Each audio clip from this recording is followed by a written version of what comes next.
Bonsoir à tous, ravi de vous retrouver dans Ça vous regarde, c'est votre débat chaque soir, 19h30 en direct, 23h30 et à revoir bien entendu sans modération sur notre site lcp.fr. Avec ce soir dans l'actualité, vous l'avez évidemment vu, la décision de Donald Trump de casser l'accord sur le nucléaire iranien, une décision lourde de conséquences, on va les analyser dans quelques instants et ce malgré les efforts d'Emmanuel Macron, le président de la République, qui était, souvenez-vous, allé à Washington, premier voyage officiel pour tenter de convaincre, de faire plier Donald Trump. Qui d'ailleurs, vous vous souvenez de cette image, avant même le tête-à-tête, avait déjà annoncé la couleur, expliquant que cet accord était mauvais. Un décret signé, cassé donc, qui relance et qui va relancer la spirale des sanctions contre l'Iran et qui déstabilise l'Europe. On aura ce débat ce soir dans un contexte très particulier, parce que c'est la journée de l'Europe aujourd'hui, et Emmanuel Macron ira recevoir un prix, le prix Charlemagne à Aix-la-Chapelle.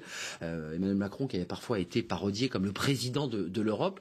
On parlera des conséquences économiques, elles sont très lourdes, elles risquent d'être très lourdes pour les entreprises françaises notamment, je pense à Renault, PSA, Total, qui ont investi des milliards dans ce pays. Qu'est-ce qui va se passer? C'est une question importante et on va l'analyser dans quelques instants. Puis on parlera évidemment du dossier syrien, parce que tout ça est intimement lié. Des Iraniens qui sont très présents au sol pour soutenir le pouvoir de Bachar el-Assad.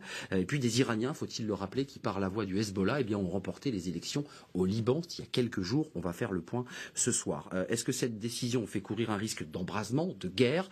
C'est une question importante et on se la posera ce soir. lcp.fr bien sûr et le JDD qui est notre partenaire. Je remercie les internautes. Pierre-Alexandre Anglade, bonsoir. Ravi de vous accueillir. C'est la première fois que vous venez sur le plateau de l'émission Ça vous regarde. Très heureux. Député de la République En Marche des Français de l'étranger. C'est le Benelux, c'est ça? C'est ça. Luxembourg, Belgique, Pays-Bas. Et vous travailliez auparavant dans le vieux monde, vous étiez à Bruxelles, et vous étiez au Parlement européen et vous suiviez les négociations, entre autres, parce que d'autres dossiers sur le Brexit, arrêtez-moi si je me trompe, le Brexit entre autres. Travailler sur les sujets européens de façon générale, et comme le Brexit est une question politique centrale à Bruxelles ces dernières années, par ricochet. Peut-être qu'on en parlera ce soir du Brexit. Merci en tout cas d'avoir répondu à notre invitation. Constance Le Grip, bonsoir.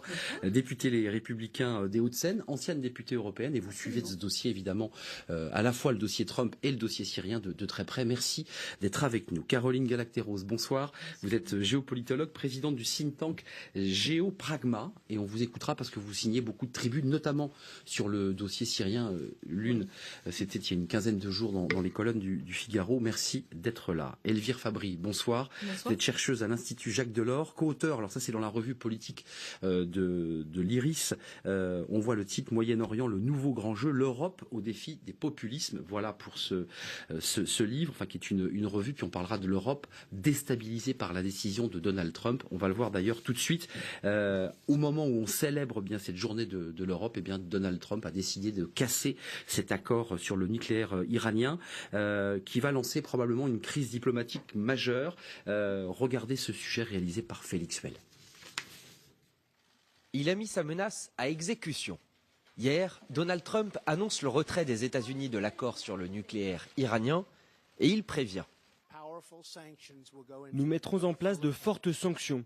Si le régime poursuit ses aspirations nucléaires, il devra faire face à de graves conséquences comme jamais auparavant. L'accord signé en 2015 prévoit un contrôle international du nucléaire iranien en échange de levée de sanctions économiques mises en place au début des années 2000. Immédiatement après l'annonce de Donald Trump, le président iranien Assad Rouhani a réagi. J'ai ordonné à l'Organisation iranienne de l'énergie atomique de prendre des mesures pour qu'en cas de nécessité, nous reprenions l'enrichissement industriel sans limite. Mais l'accord n'est pas totalement mort. Dans une déclaration commune, Emmanuel Macron, Theresa May et Angela Merkel se sont dit déterminés à assurer la mise en œuvre du texte, tout en travaillant à en négocier un nouveau, plus large. Un consensus défendu également par la chef de la diplomatie européenne. L'accord nucléaire avec l'Iran est l'aboutissement de 12 ans de diplomatie. Il appartient à l'ensemble de la communauté européenne. Elle a travaillé et elle a atteint son objectif, garantir que l'Iran ne se dote pas de l'arme nucléaire. L'Union européenne est déterminée à le préserver. Pendant qu'Israël se félicitait de la décision américaine, la Russie s'est dite extrêmement inquiète. Des réactions qui ouvrent une nouvelle crise au Moyen-Orient. Pierre-Alexandre Anglade, une question, vous appartenez à la majorité, Constance Le Grip prendra la parole. Est-ce que c'est une déclaration de guerre, pour utiliser un mot très fort, à l'Europe ? Cette décision qui touche l'Iran, bien entendu, mais qui déstabilise ce soir l'Europe. Non, ce n'est pas une déclaration de guerre à l'Europe, c'est un problème beaucoup plus complexe et beaucoup plus large que ça. La première des dimensions de cette affaire touche avant tout le Proche-Orient, qui est une région déjà fortement déstabilisée par des décennies de conflits, par des guerres latentes, et qui est aujourd'hui en proie à des divisions et des dissensions extrêmement profondes entre le monde chiite et le monde sunnite. À cela s'ajoute évidemment la dimension du conflit qui peut exister entre certains pays arabes et Israël. Et donc les premières victimes de la décision américaine, ce sont évidemment les États qui se trouvent aujourd'hui au Proche-Orient. Ensuite, évidemment, pour l'Europe, ça pose un certain nombre de questions parce que le droit américain a un certain nombre d'impacts sur les entreprises européennes qui commercent avec l'Iran aujourd'hui, et les sanctions que pourraient réintroduire pourraient toucher nos entreprises. Ça pourrait être des sanctions qui existaient auparavant, et peut-être aussi de nouvelles sanctions. Donc à voir ce qui se passera. Quand on se le grippe, vous voyez, dès qu'on démarre le débat sur la décision de Donald Trump, on rentre dans l'économie. On va faire de la géopolitique, de la diplomatie, mais les premières choses dont on parle, c'est PSA, c'est Total, c'est Renault. Il y a un enjeu économique majeur dans cette décision. Et donc une guerre économique. Très important pour nos entreprises françaises, pour nos entreprises européennes, mais pardon de le dire, même si je sais qu'il y a des milliers, voire des dizaines de milliers d'emplois qui sont à la clé.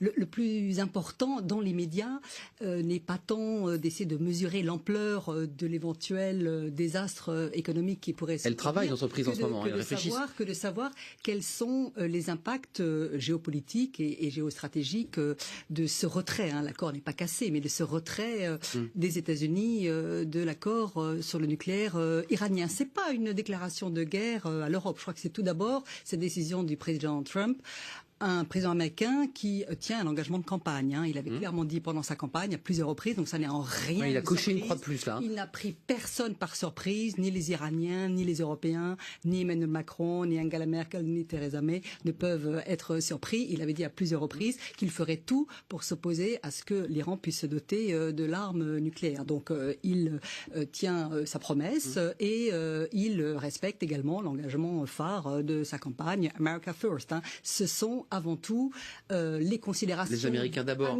les intérêts américains, géopolitiques, géostratégiques, économiques, industriels, commerciaux qui sont dans la tête de Donald Trump. Mais Caroline Galacteros, décryptez-nous, si c'est possible de le faire, la logique de Donald Trump dans ce choix, puisque c'est vrai que les choses avaient été annoncées. On se souvient de l'image d'Emmanuel Macron, un peu pris de court d'ailleurs dans cette conférence de presse, où il avait clairement annoncé qu'il casserait cet accord, et donc le président français n'a pas réussi. Mais il y a une logique dans cette décision ? Moi, j'en vois une. Je pense que c'est un coup de force, d'abord, parce que cet accord a été signé, donc c'est la signature des États-Unis qui est aujourd'hui juste déchirée. Bon, certes. Et celle de Barack Obama, je ne l'ai pas précisé. Et celle de Barack Obama, bien sûr. Donc c'est assez grave. C'est un coup de force vis-à-vis de la gouvernance et du multilatéralisme mondial. Et c'est aussi un coup de dé. Parce que je pense que Donald Trump et ceux qui l'entourent et qui l'inspirent sont en train d'essayer d'une manière...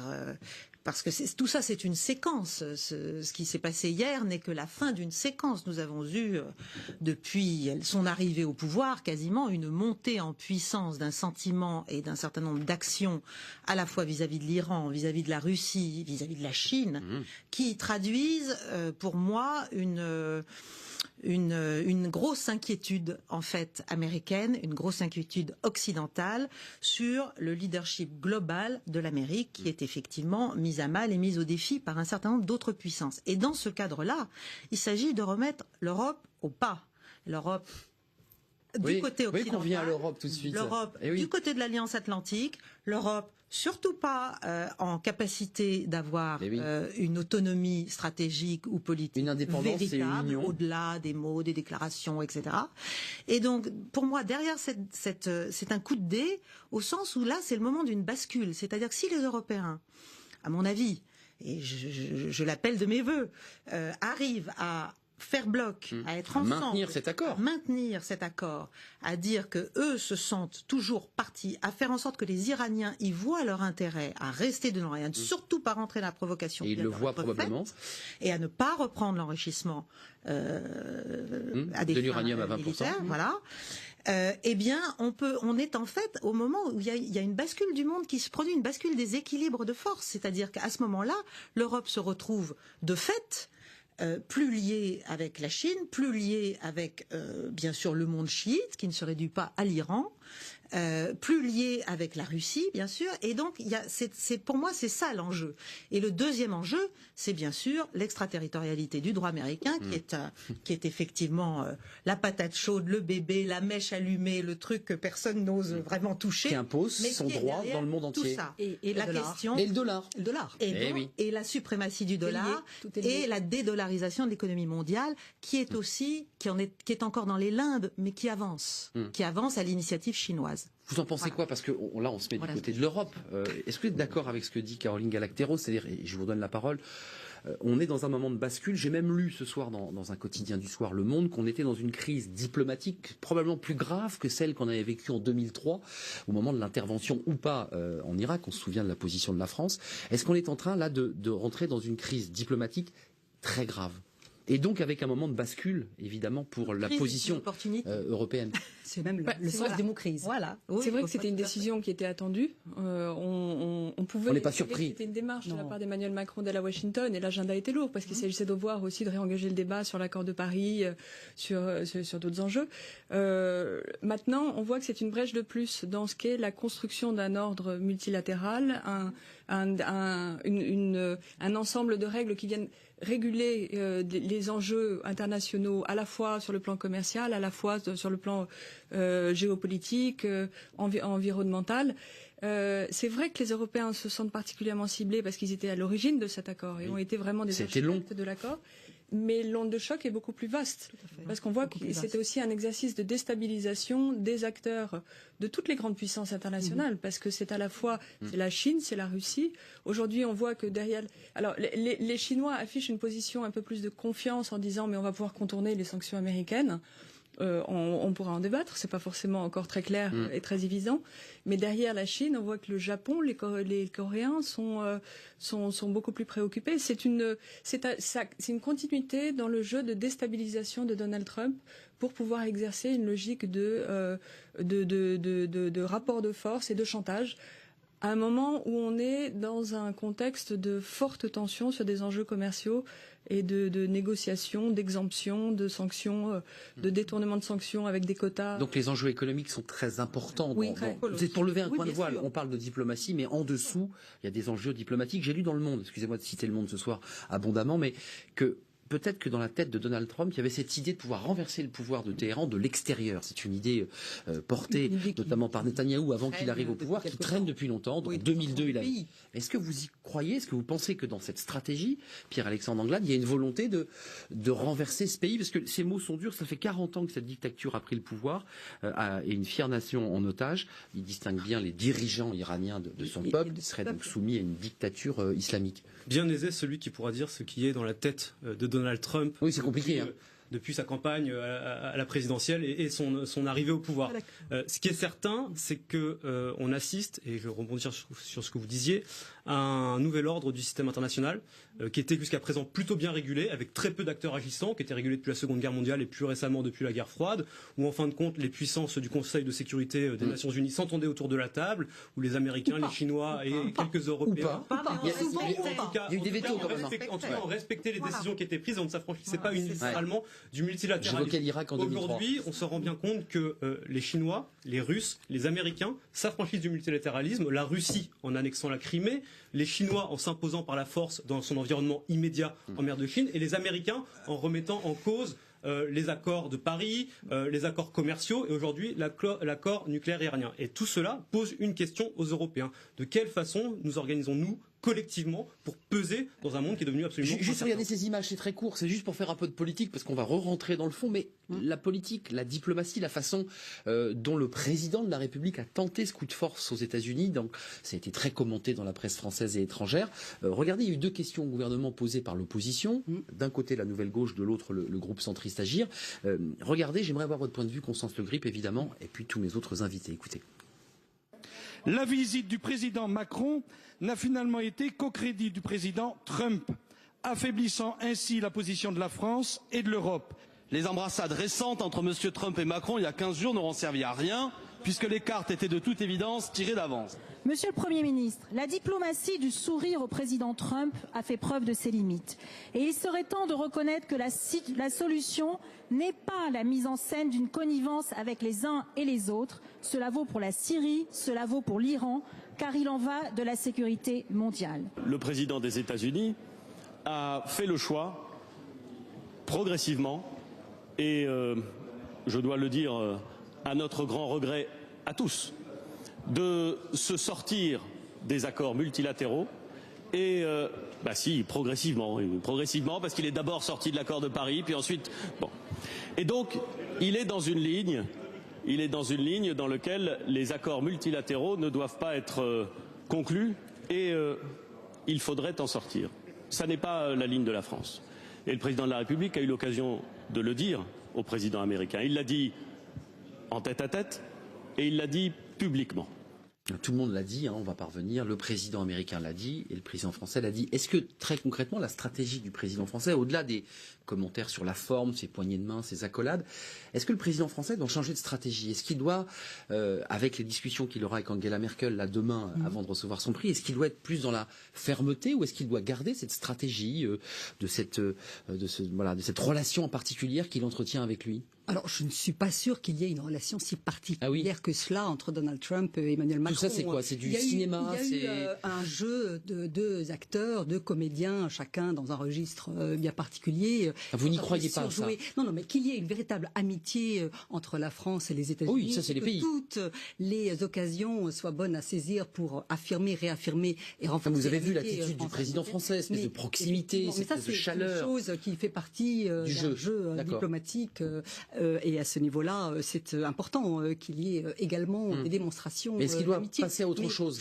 Je pense que par-delà, je n'ai pas de conseil stratégique à donner en matière de diplomatie à Emmanuel Macron, mais par-delà le jeu personnel et diplomatique du chef de l'État français, je pense qu'il faut au niveau collectif, entre Européens, mais pas que, cela concerne d'autres membres permanents du Conseil de sécurité des Nations Unies, clairement analyser la manière extrêmement disruptive avec laquelle Donald Trump envisage les relations internationales. C'est un mot qu'il a volé, Emmanuel Macron. Mais il ne cesse de renverser la table, mais ça n'est pas un va-t-en-guerre, Donald Trump. D'ailleurs, il y a des bouquins qu'il a écrits tout au long de sa carrière qui montrent bien qu'il est avant tout un deal maker, que ce qui l'intéresse, c'est de créer le rapport de force, créer le mano à mano pour entrer dans une négociation, rentrer, revenir éventuellement dans une négociation. C'est un businessman, Donald Trump, avant, c'est ça. Pour avoir en position de force la capacité de remodeler, reformuler. Elvire Fabry, un mot. Donc là, c'est pas la fin de l'histoire. Au contraire, je pense que c'est une séquence, comme vous le disiez fort justement. Et on bascule vers peut-être autre chose. Voilà, on ne sort pas de l'histoire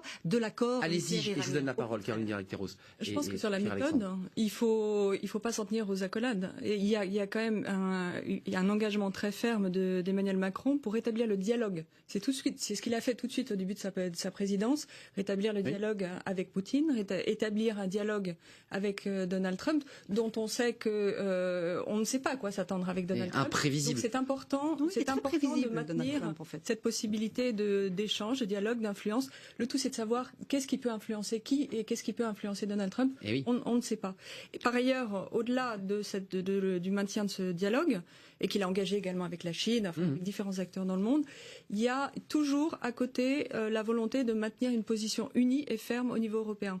Il y travaille systématiquement. C'est-à-dire que là, encore une fois, sur la question commerciale, sur la question des sanctions, il essaye d'obtenir qu'on ait une position européenne unie, ferme, et qui ne soit pas une position de négociation en ordre dispersé selon les intérêts des États membres. On change de ton, puisqu'il va parler avec Angela Merkel, il va s'exprimer demain à l'occasion de la remise de ce prix, parce que c'est vrai qu'il y a un choc des calendriers, il va en parler.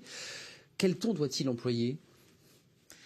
Alors, moi, ou doit-il changer de ton? Si vous voulez, moi je trouve que le dialogue, les relations personnelles, etc., c'est fondamental. Donc je trouve ça très bien et il faut continuer. Tout ce qui peut être fait doit être fait. Garder ce contact. Voilà, ça avec tout le monde, avec absolument tout le monde. Bon, ceci dit, pour arriver, le problème finalement, parce que toutes les initiatives présidentielles d'Emmanuel Macron en matière diplomatique ou stratégique, elles sont très bonnes.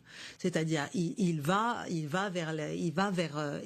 au choc, mais il ne va pas jusqu'au choc justement. Il s'arrête un peu avant. Et je pense que ce qui manque, c'est maintenant de la cohérence et du fond. C'est-à-dire que si aujourd'hui on décide que c'est le moment, c'est une opportunité pour l'Europe de véritablement se rassembler et de faire front et de dire sur cet accord, mais sur plein d'autres choses, sur ce qu'est l'Europe et ce que l'Amérique essaie de continuer à en faire. De briser. Il faut exister avec il faut sortir de la pusillanimité de fond qui n'est pas seulement française, qui est européenne, qui est structurelle. Voilà, c'est de ça qu'on doit sortir. Et à ce moment-là, on redevient potentiellement un acteur stratégique. Sinon, ce sera toujours la même chose. C'est-à-dire, on passera de petits sommets, en grandes visites d'État, en machin, en truc, il ne se passera jamais rien sur le fond. Et on continuera à s'aligner à la fin. Quand on voit ce qui s'est passé en Syrie sur les frappes récemment, voilà, ça, c'était... Débat à l'Assemblée. C'était vraiment dommage. Sur l'opportunité. C'était vraiment dommage. Et la position de la France à l'égard des États-Unis. Mais parce que là, ce qui compte, c'est aussi ce qu'on veut comme système international. Et nous, on est des adeptes du multilatéralisme. Et je reviens à ce que vous avez dit tout à l'heure. Je suis pas d'accord sur la question de la Russie, parce que s'il y a bien quelqu'un qui défend le multilatéralisme bec et ongle, et avec d'ailleurs un succès extrêmement mitigé, c'est bien Moscou. Alors, certes, la Crimée, mais qui a commencé? Le Kosovo, la Géorgie, l'Ukraine 1, l'Ukraine 2. Je vous prie de m'excuser, mais là, on peut pas présenter la Russie comme étant le tenant de l'ordre multilatéral tel qu'il est aujourd'hui. La Russie s'impose par la force dans son environnement immédiat en annexant la Crimée, le Donbass, un certain nombre de républiques caucasiennes. C'est quand même un peu raccourci. Mais d'ailleurs, personne n'a répondu à ma question. Je veux bien qu'on ouvre le débat sur le Donbass et la Crimée, mais est-ce que vous pensez, Constance Le Grip et Elvire Fabry, puisque personne ne répond, est-ce que dans la tête de Donald Trump, à condition qu'on puisse y entrer, il y a cette idée autour de ses conseillers, l'idée de pouvoir renverser le pouvoir iranien? Parce que il est extrêmement dur à l'égard de pouvoir. Réponse de Constance Le Grip. Il y a un certain nombre de think tanks qui conseillent certains des conseillers et qui en rêvent. Donald Trump, effectivement, une stratégie depuis de nombreuses années qui a été d'ailleurs exposée par certains et pas qu'aux États-Unis. Théorisée. Voire compte tenu des mouvements de manifestation de très grande ampleur qui se déroulent régulièrement et compte tenu de ce que l'on sait de l'état d'insatisfaction important, très important, pour pas dire plus, de la population iranienne. Il y a cette envie de voir si on peut pas opérer. Mais le problème est que le régime est quand même, on a déjà essayé, les manifestations extraordinairement verrouillé. En réalité, la répression qui s'abat sur le peuple iranien, il n'y a pas que la question des homosexuels et des femmes qui régulièrement défraient la chronique et à juste titre soulèvent notre indignation. Il y a une répression de fer. Donc c'est très difficile. C'est très difficile. Et donc je crains que un mot chacune. Encore attendre avant que de voir cette... Alors, ils ont essayé, ça n'a pas marché, on est d'accord. Ce qui est clair, c'est que cette décision-là qui vient d'être prise fragilise les modérés parmi les conservateurs. Bien sûr. Qu'on dise qu'en Iran, il y a des modérés et des conservateurs, ça se discute hautement. Il y a beaucoup de conservateurs, il y en a des très et des un peu moins. Rouhani était vraiment le tenant de ce courant moderniste qui est pour une ouverture de l'Iran vers l'extérieur. Donc danger, là. Y compris de sa société. Or, qu'est-ce qu'on fait? On le fragilise nettement, comme on a essayé de le fragiliser. Et on renforce les conservateurs. À la fin 2017, en favorisant, on va dire, l'émergence de contestations sociales dans un certain nombre de villes iraniennes. Voilà. Et aussi au nord, et aussi en agitant les Kurdes sunnites du coin. On se souvient de cette jeune étudiante française. Qui n'était pas qu'étudiante d'ailleurs. Non, mais voilà. Donc il y a un ensemble de choses qui sont mises en œuvre depuis des mois, à vrai dire. Et ça, c'est un peu un point d'orgue qui ouvre sur d'autres sujets et notamment sur notre déstabilisation à nous, Européens, bien sûr, et sur les enjeux économiques et sur les enjeux énergétiques aussi, qui sont en amont de tout ça, puisque l'Amérique est désormais pétrole. Bah oui, quand on parle de l'Iran, on parle pétrole. Producteur. Le pétrole qui a flambé, parce que les Français à la pompe, le conflit iranien, ils l'ont peut-être pas senti, mais ils le sentent quand ils payent. Tout enjeu pour l'Amérique, devenir le premier exportateur de pétrole mondial et aller le vendre aux Chinois. Et on peut très bien imaginer que derrière cette manœuvre, il y aura une tentative plus ou moins subtile à la Trump de se rapprocher de nouveau des Chinois, parce que ce qu'il veut, c'est un tête-à-tête, c'est un peer competitor, et son peer competitor, c'est Pékin. C'est plus la Russie et c'est certainement pas l'Europe. C'est la Chine. Cette volonté-là d'être en face à face avec la Chine. Avec la question des droits de douane sur l'aluminium, l'acier qu'a lancé le... exemple. Excusez-moi, je vous pose la question abruptement. On est du côté iranien de ce pays, de ce peuple qui a envie de se soulever. Mais côté européen, est-ce qu'on est tous d'accord sur ce dossier iranien? Parce que c'était le 5+1, les Allemands avaient contribué à participer à cet accord. Est-ce que tout le monde parlera de la même voix? Je dis bien parlera, puisque là on est aux prémices de cette décision, on n'a pas encore toutes les réactions. Mais est-ce que tout le monde parle sur cette question de la même voix? Et donc, on peut dire l'Europe est unie sur ce dossier? Écoutez, la première réaction est positive, on a envie de dire. C'est une position d'unité. C'est d'abord une position d'unité entre Français, Allemands et Britanniques qui donc ont été au cœur de cette négociation. Federica Mogherini aussi, au niveau européen également, a adressé ce message de fermeté. Il s'agit de faire vivre l'accord, comme on a réussi à faire vivre l'accord de Paris. Maintenant, on voit que la marge de manœuvre est quand même relativement étroite. Parce que les Européens vont être impactés de plein fouet par les sanctions américaines. Et oui. Donc, comme vous le disiez, économiquement, on a un petit peu de temps. C'est novembre, c'est au mois de novembre. Il y a 6 mois. Non, mais c'est ça. Mais là, ce sont des modalités d'adaptation. Mais on voit bien que tout de suite, pour les grosses entreprises qu'on a mentionnées tout à l'heure, qui vont de PSA, Total, Renault, ce sont d'énormes contrats.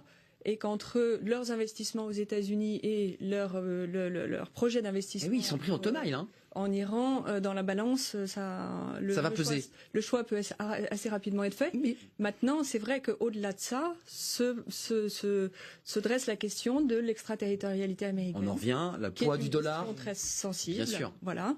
Et est-ce qu'on est prêt, est-ce qu'au niveau européen actuellement, on a l'unité qu'il faut pour être sérieux sur cette question, sachant que c'est pas que les Européens qui sont concernés. Ce sont encore une fois, c'est tout le reste du monde qui est concerné. C'est l'Amérique contre le reste du monde, à travers les puissances qu'on évoque. Il y a unité. C'est possible ou pas? Parce que j'ai lu aussi qu'on se dit, mais après tout, pourquoi pas faire de transactions, pour être un peu basique et simple, avec l'Iran en euros, qui est une monnaie puissante, qui pèse, contournant évidemment ce qu'on évoque depuis tout à l'heure, la puissance du dollar. Vous y croyez? C'est possible? Est-ce qu'Emmanuel Macron, qui veut faire avancer cette Europe, une Europe intégrée, avec des finances, est-ce que c'est possible ça dans un très court délai, puisque c'est novembre, hein, les sanctions?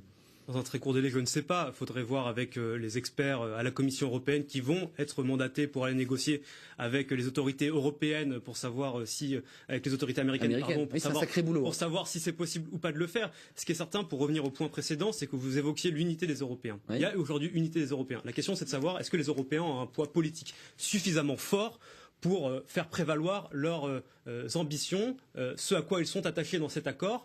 Aujourd'hui, s'il y a unité, c'est parce que cet accord, ça a été un succès des Européens. C'est à peu près le seul succès diplomatique du service d'action extérieure qui a été mis en place il y a une dizaine d'années, dont aujourd'hui Federica Mogherini est à la tête. Et si cet accord venait à être balayé d'un revers de main, comme pourrait le faire Donald Trump et comme ce qui pourrait advenir, ce serait évidemment un camouflet pour la diplomatie européenne, qui a quand même été un système qui a été très longtemps difficile à mettre en place, parce que les États membres s'y sont opposés. Bien sûr. La France, j'ai une dernière question, puisqu'on parlera de l'Europe.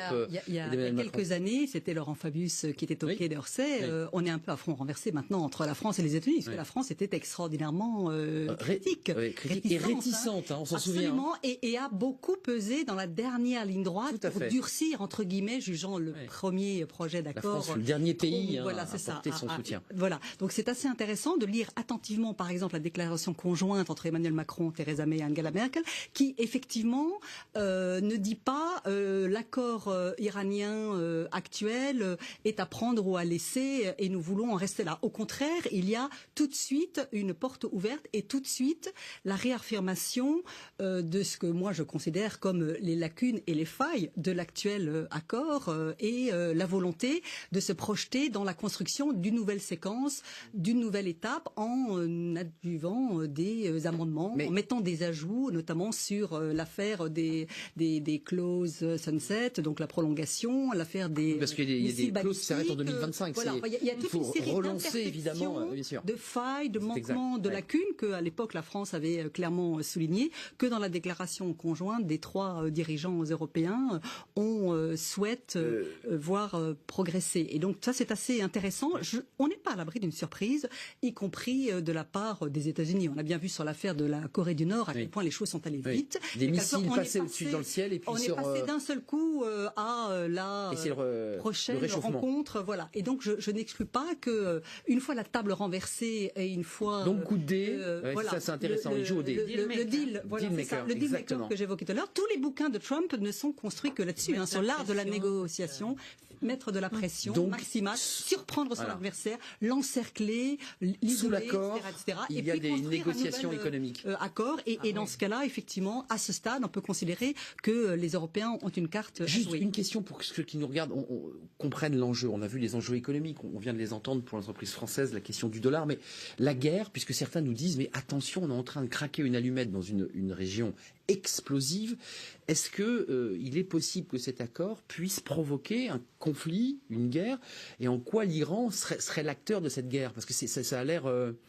éclairez-nous. Ils sont déjà très présents. Ils sont bien sûr, non mais ça que je vais entendre. Le Yémen, le Liban, moi, je suis très naïf. Hamas, dans la bande de Bien Gaza. sûr. Enfin, en tout cas, ce qui est certain, c'est que l'accord tel qu'il avait été construit avait empêché l'Iran, en tout cas dans un temps donné, alors qu'on estimait que l'Iran pouvait accéder très rapidement à l'arme nucléaire, avait permis de freiner cette course à l'armement nucléaire. Ça avait permis par ailleurs de freiner la prolifération supposée dans la région, et ça avait sur le dossier, sur le volet nucléaire, en tout cas pour un temps, calmé les ardeurs des uns et des autres. Après, ce qui est certain, c'est qu'en sortant de l'accord tel qu'il est aujourd'hui défini, ça ne permet pas de répondre à un certain nombre de questions que pose l'Iran, mais aussi d'autres acteurs dans la région, sur le Yémen, sur la Syrie, sur les missiles balistiques, sur le Liban, où l'influence iranienne est de plus en plus forte. Ils ont gagné les élections. Et donc la réponse les élections au Liban. Exactement. Donc il reste encore aujourd'hui un certain nombre de sujets qui n'ont pas été réglés. Je vous ai posé la question, allez-y. Non mais c'est important de. Non mais parce que là on lit. Non mais les Français se disent mais qu'est-ce qu'on risque? Que l'Iran est la menace, si vous voulez. L'Iran étend son influence, etc. C'est pas une menace? Non mais Israël, t'inquiète. Il faut son influence déstabilisatrice ces temps-ci. Mais déstabilisatrice ou stabilisatrice? Parce qu'en Syrie, avec d'autres acteurs aujourd'hui. Allez-y. En Syrie, par exemple, dont la déstabilisation a été organisée puis interrompue, quand même. Bon, on va pas. Il faut arrêter de se cacher derrière. Organisée puis interrompue. Organisée par l'Occident, puis interrompue à un moment donné, en 2015, quand la Russie est intervenue et à la demande de l'Iran. Ça s'est passé comme ça. Qui ont des troupes au sol, qui sont intervenus militairement. Qui sont allés dire, là, si ça continue, il n'y a plus de Syrie, là. Voilà, les islamistes sont, là, il y a tout ce qu'il faut pour qu'il n'y ait plus de Syrie. C'est fini de l'État syrien. Bon. À ce moment-là, si vous voulez, c'est une question de point de vue. Aujourd'hui, on juge, on regarde l'influence réelle, mais on pourrait dire la même chose pour l'Arabie Saoudite. Si on parle du Yémen, on pourrait dire la même chose de la Turquie. On pourrait dire, si vous voulez, ils se font face d'ailleurs. Si vous mettez de chaque côté, vous pouvez voir l'autre comme un parfait dangereux. Tout dépend de l'endroit où on est. Qui étend ses bras un peu partout. Voilà, la Syrie a été un exemple. Pour vous, c'est un élément stabilisateur, l'Iran, qui a permis en fait de sauver. C'est tout le problème. C'est un élément stabilisateur dans la confessionnalisation outrancière, et là l'Amérique est vraiment à la manœuvre, de toute la zone, c'est-à-dire depuis l'Irak en 2003 où ils ont mis finalement les chiites au pouvoir. C'est quand même, c'est pas les Iraniens qui sont allés regrette l'intervention américaine en Irak. Voilà, il a dit... les chiites au pouvoir, c'est 2003, c'est l'invasion américaine de l'Irak. C'est ça qui a tout déstabilisé. Bon, donc il faut quand on parle aujourd'hui, quand on dit on a mis fin effectivement aux ambitions nucléaires iraniennes, etc. pour une période, oui, c'est vrai, parce qu'en fait, qu'est-ce qu'on veut? On veut conserver ce qu'on appelle l'équilibre stratégique au Moyen-Orient, qui est une notion éminemment discutable et hautement discutée. C'est un déséquilibre. Oui. Il y a une puissance nucléaire au Moyen-Orient, c'est Israël. Point. C'est ce qu'on appelle l'équilibre. Il est évident que tous les autres acteurs considèrent que c'est un parfait déséquilibre. Voilà. Donc il faut, si on veut arriver à la fin à un accord quel qu'il soit, à une entente, à un apaisement quel qu'il soit, il faudra de toute façon que chacune de toutes ces innombrables parties et de leurs parrains respectifs fassent un certain nombre de compromis. Et l'Iran aussi a malgré tout le droit d'exister. Juste écouter Alexis Corbière. Monsieur, non mais l'Iran doit exister, c'est important. Juste Alexis Corbière, c'est très court, il a quelques idées, lui, assez précises. Son économie pour 20 ans. Député de la France Insoumise, mesdames, écoutez Alexis Corbière, il va vous passionner. Vous allez voir, c'était aujourd'hui lors des questions au gouvernement. Évidemment, la France Insoumise souhaite que la France sorte de l'OTAN, notamment, et évoque la question de l'Arabie Saoudite. Écoutez. Le président des États-Unis, M. Trump, n'est plus qu'un pyromane au Moyen-Orient, craquant une allumette au corps même de la poudrière. Nous devons donc rester dans l'accord pour maintenir la paix. C'est pourquoi nous proposons de sortir de l'OTAN, à commencer par son commandement intégré, pour ne pas être aspiré dans une logique de guerre. Cette situation rappelle également l'impérieuse nécessité de cesser la vente d'armes à l'Arabie Saoudite, allié des États-Unis et oppresseur du peuple yéménite, ainsi qu'à d'autres pays dont l'activité militaire contribue à l'escalade des tensions au Moyen-Orient. Voilà la position d'Alexis Corbière. Je voulais juste donner la parole à une sentinelle. Vous savez, les citoyens prennent la parole, alors ça va être une intervention courte. Et hasard de son inscription, il est étudiant, ce qui est très très bien, et en même temps membre de la France Insoumise. Vous aviez une question à nous poser ou deux dans le dossier qui nous préoccupe, puisqu'on aura une seconde partie de débat sur l'Europe et la position de l'Europe dans ce conflit ou dans cette tension. Vous en pensez quoi, Pierre, vous, de cette question? J'imagine que vous êtes d'accord avec Alexis Corbière. Ça sauverait le monde que la France sorte de l'OTAN? On retrouverait notre indépendance et on aurait une puissance européenne qui permettrait d'avoir une défense européenne, puisqu'on en parle beaucoup? Oui, bonjour, j'espère que vous m'entendez. Très bien, allez-y. D'accord. Donc, moi, je vous remercie pour ce débat qui est assez riche de part et d'autre. Moi, je suis d'accord, figurez-vous, avec beaucoup de ce qui est dit sur ce plateau. Et du coup, j'aurais peut-être une question à Monsieur Anglade, parce que j'observe qu'il observe comme nous, en fait, un refus du multilatéralisme de la part des grandes puissances. C'est vrai. Donc, moi, j'aimerais qu'ils nous disent, en fait, à quelle date précisément nous allons sortir de l'OTAN. Puisque, en fait, la désescalade belliciste actuellement au Moyen-Orient passe par une sortie de l'OTAN. Que ferait la France si, d'ici quelques heures, les États-Unis lançaient une offensive sur l'Iran, ou Israël et ses alliés américains lançaient une offensive sur l'Iran? Que ferait la France?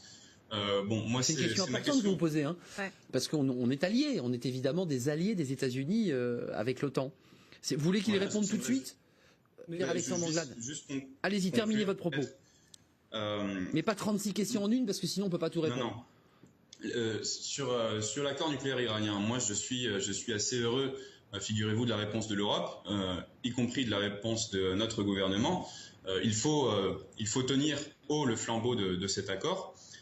Mais il ne règle pas cette question de l'escalade belliciste. Il ne faut pas tout mélanger. Là, on a un problème urgent, en fait, qui est comment faire en sorte que la situation... Je vous rappelle qu'Israël a tiré des missiles sur des positions iraniennes en Syrie cette nuit. Oui. Donc, l'urgence, elle est là. Exactement. Réponse, double question. D'abord, sur la première, à quelle date vous allez annoncer officiellement notre sortie de l'OTAN?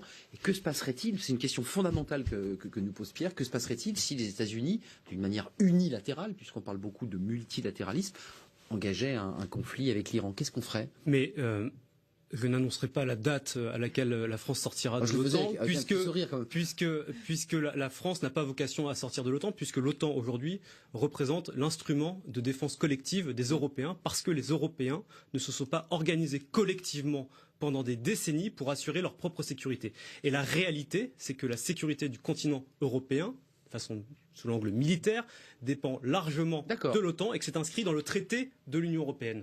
Et on fait comment si les États-Unis, bellicistes, pour reprendre le mot de Pierre, engageaient une épreuve militaire avec l'Iran? Mais vous savez que la France, dans le passé, s'est affranchie parfois d'alliances convenues avec les Américains. C'était le cas en 2003 en Irak, parce que les preuves qu'avançaient les Américains d'armes chimiques supposées n'étaient pas avérées, et la France avait eu le courage politique de s'y opposer. Et parfois, lorsque c'est nécessaire, la France avec les Américains, qui sont un allié historique, s'engagent sur des tas d'opérations pour intervenir lorsque c'est nécessaire. Juste côté Europe, on va voir un sujet, et Emmanuel Macron, mais la défense militaire, ça fait presque 19 ans que LCP existe, je crois que ça fait 19 ans que je parle de sujet, sans que rien n'avance.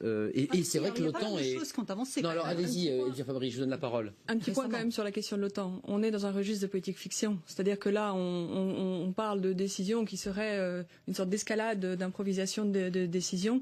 Tout ce qu'on craint, c'est évidemment qu'il y ait une escalade des ripostes dans la région, et notamment entre Iran et Israël, et ce serait à la faveur d'une décision de Rouhani de réenrichir l'uranium. Actuellement, la position du président iranien n'est pas celle-là. Non. Au contraire. Modéré, disait-on. Il a trop misé sur l'accord de Vienne pour chercher à... aujourd'hui, c'est même sa position à la chef de l'État iranien qui est en jeu. Que les Américains cherchent éventuellement à le pousser à la faute, ça peut être une chose.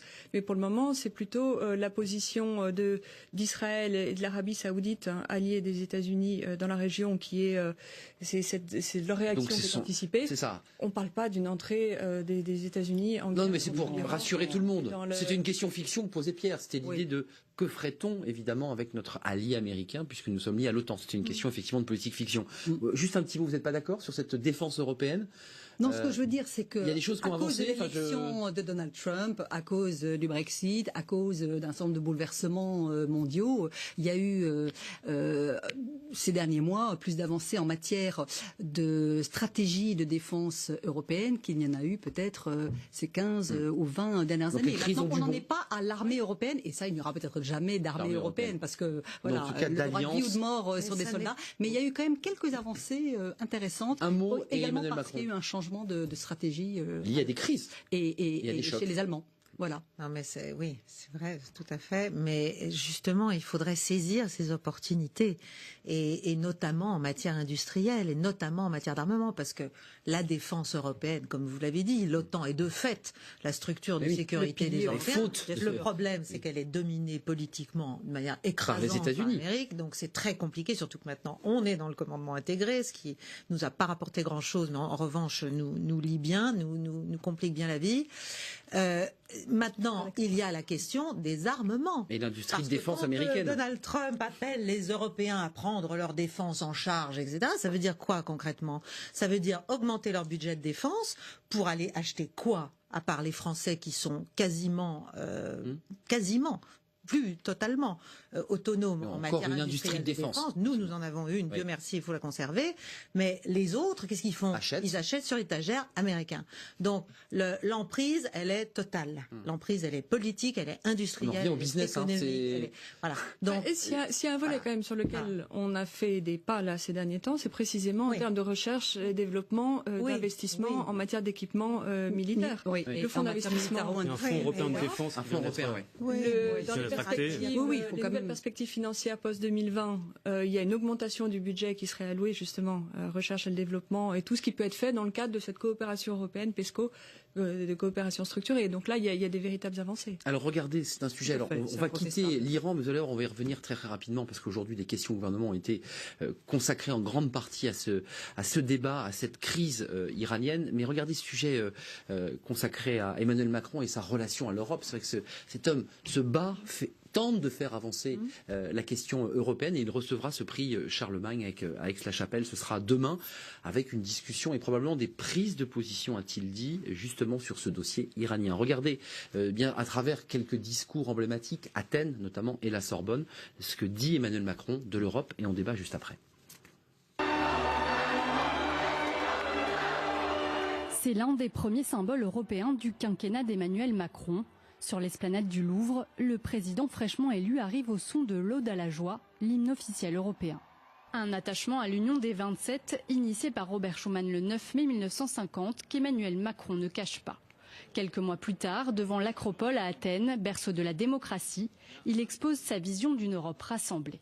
Je veux défendre pour les prochaines élections européennes des listes transnationales. Nos amis britanniques décident de nous quitter. N'essayons pas de nous réattribuer nation par nation les quelques places qu'ils libèrent au Parlement européen, non.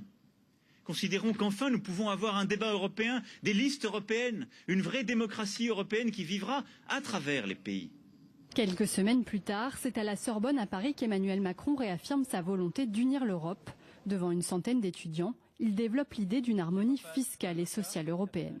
En Union européenne, nous ne pouvons pas avoir une telle divergence des taux d'impôt sur les sociétés.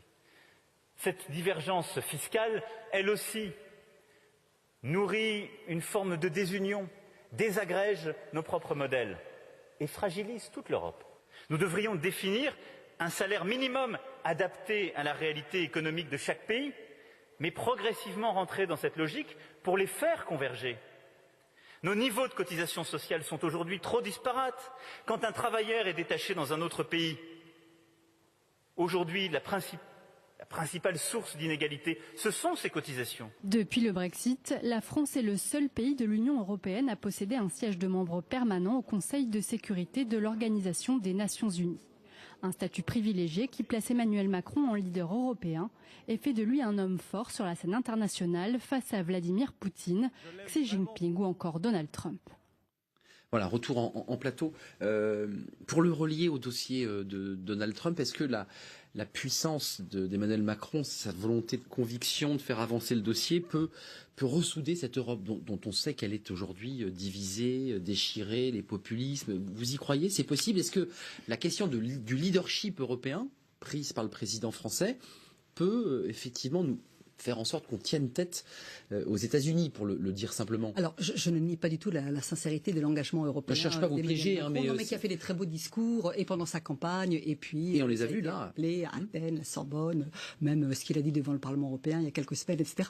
Dans la réalité des faits, je suis obligée de constater qu'il est assez isolé, en réalité, sur la scène européenne, et qu'il a du mal à fédérer, à rassembler, à entraîner les autres. Alors, il y a effectivement une conjoncture politique particulière, et pour le Royaume-Uni et Theresa May qui est très affaiblie, et pour l'Allemagne et Angela Merkel qui est encaissée dans une coalition complexe, on va dire ça, complexe, et tout cela met effectivement les projecteurs et la lumière sur Emmanuel Macron. Mais dans la réalité, lorsqu'on regarde les faits, lorsqu'on regarde les résultats sur l'ensemble des grands dossiers, c'est pas aussi entraînant que cela. Identifiés, je sais bien qu'on ne change pas l'Europe d'un claquement de doigts, mais enfin on aurait pu imaginer quand même que ce ensemble de sujets, même l'union bancaire, qui n'est pas un sujet extraordinairement conflictuel, où les intérêts allemands et français s'entrechoquent avec une très grande violence, on n'est pas encore sur le point de trouver la convergence franco-allemande. Et je ne parle même pas de la réforme du mécanisme européen de stabilité,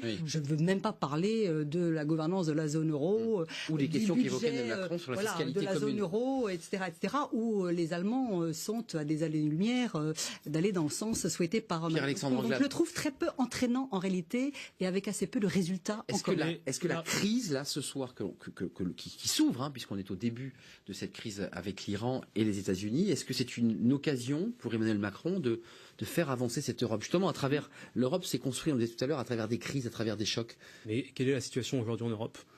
Il y a un an et demi, on était collectivement en train de débattre de la fin éventuelle de l'Union européenne. Le Brexit venait d'intervenir, nous étions à 6 mois de l'élection présidentielle française, et nos voisins européens voyaient avec terreur arriver l'échéance électorale avec l'extrême droite incarnée par Marine Le Pen, l'extrême gauche incarnée par Jean-Luc Mélenchon, qui potentiellement, à un moment donné, aurait pu prétendre accéder au second tour et l'emporter. Et il y a eu partout en Europe une très grande inquiétude. La victoire d'Emmanuel Macron a de fait redonné du souffle à l'Europe, qui attendait un leader européen, parce que nous connaissons en Europe un certain nombre de crises, que ce soit en Espagne avec la crise catalane, que ce soit au Royaume-Uni évidemment avec le Brexit, en Europe centrale et orientale avec les crispations populistes que nous connaissons, et enfin en Allemagne et en Italie, qui sont deux pays fondateurs de l'Union européenne, qui sont majeurs dans la scène politique européenne, où on a mis des mois à former un gouvernement, et aujourd'hui l'Italie n'arrive pas à former de gouvernement. Et donc aujourd'hui, Emmanuel Macron, du fait de la situation que je viens d'énoncer et du souffle qu'a donné sa victoire, représente une forme d'élan nouveau en Europe. Et la 5e République. Ce sont les institutions de la 5e République voulues par le général de Gaulle. Est-ce que Elédire Fabry, la France peut être dans une forme de leadership par sa situation institutionnelle, par l'arrivée d'Emmanuel Macron, pour donner à cette Europe un nouveau souffle dans un moment de crise très particulier? Écoutez, ce qui est frappant, c'est que ce qu'on constate tous les jours, c'est que, et on le voit même encore à l'occasion de la crise iranienne, les visages se tournent vers Paris. Oui. C'est-à-dire qu'avant-hier, c'était Berlin. Absolument. On voit que c'est Paris. On attend la réaction d'Emmanuel Macron. On se dit que va-t-il faire? A-t-il bien fait ou pas? Donc l'attention se concentre sur Paris. Pourquoi? Avant, c'était Merkel. Obama, c'était plutôt Angela Merkel. Et pourquoi? Parce que ce soit, en effet, pendant sa campagne, hein, mais même il l'a décliné de son discours de la Sorbonne, au discours de Strasbourg, et tous les rendez-vous sont là. Il a construit un agenda européen. D'abord, il a replacé l'évidence du projet européen au cœur de la construction politique comme le niveau pertinent pour faire face aux défis actuels, aux défis il donne du sens, en quelque sorte. C'est au niveau européen qu'il faut construire. Tout l'agenda est construit. Donc c'est vrai, et dans tous les domaines. Il l'a décliné dans tous les domaines. Donc c'est vrai qu'à l'heure actuelle, se dire est-ce que quel curseur a avancé ou pas, on a d'une certaine façon un objectif de suivi et de voir comment ça avance. Mais il est rentré. Si, ça avance sur plein d'enjeux, notamment sur une question qui est la reconstruction d'un narratif d'unité et de solidarité. Donner du sens, mettre des mots. Pour être pris de manière, pour être crédible. Raconter une histoire, oui, bien et sûr. appeler les Européens de manière systématique à essayer de construire une unité. Non, parce que soit dans chaque fois qu'il y a des situation du consultations Brexit, électorales dans certains pays européens, on voit un certain nombre d'électeurs se détourner de cette vision un peu lyrique que vous développez. C'est un terrain hérité d'une décennie et de plus de tensions au niveau européen. Ce qui est intéressant, c'est qu'il y a peu d'agendas politiques européens qui viennent aussi fortement des capitales. Et c'est ça dont l'Europe a besoin, c'est de se nourrir de ce débat. Que la nature ayant horreur du vide et les autres leaders étant soit puissants, soit empêtrés, soit absents, il n'y a pas de leader italien, c'est soit le leader... Quelques mots, parce qu'il nous reste peu de temps pour clore ce débat. La lumière, je ne le nie pas. Mais pourquoi faire? Est-ce qu'Emmanuel Macron, c'est vrai que les regards se tournent aujourd'hui vers lui? Auparavant, il se tournait vers Angela Merkel pour savoir ce qu'elle allait dire. C'est aujourd'hui le président français qui est regardé. C'est une opportunité, vous qui parliez tout à l'heure, de saisir l'opportunité de relancer cette Europe à travers la crise iranienne. Moi, je pense que c'est une opportunité. Je pense que l'Europe, elle a un problème. Elle a une crise profonde de sens, de cohérence et de démocratie interne. Et elle a un problème et de lien entre les populations et leurs aspirations et ce qui s'est greffé, construit, le roman européen, envahi. Voilà. Donc c'est très important tout ce que je suis d'accord avec tout ce que vous dites, avec cette vision, avec cette construction d'un bon niveau d'intervention, etc. qui est européen.